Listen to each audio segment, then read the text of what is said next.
Tragedia in montagna oggi intorno alle 13 sulle piccole Dolomiti in cui ha perso la vita Andrea Callegaro, 26enne di Schio impiegato nella polizia locale a Thiene. Ricoverata in gravi condizioni all'ospedale di Vicenza la compagna di escursione, 25enne di Piovene Rocchette.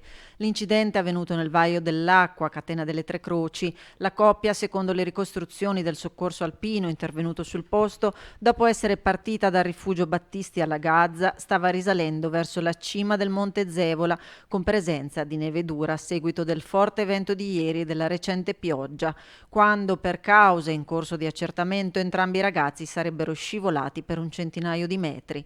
Scattato l'allarme, sul posto sono arrivati l'equipe medica e l'elicottero di Verona Emergenza e una squadra del soccorso alpino di Recoaro Valdagno in supporto alle operazioni, oltre ai carabinieri di Valdagno. Inutili tentativi di rianimarlo, per il giovane non c'è stato nulla da fare. Stabilizzata la ragazza è stata imbarellata, recuperata dall'eliambulanza con un verricello e trasportata all'ospedale di Vicenza. L'elicottero è poi tornato nel Vaio dell'Acqua e ha provveduto a riportare a rifugio la salma e i soccorritori rimasti a vegliarla nel canale.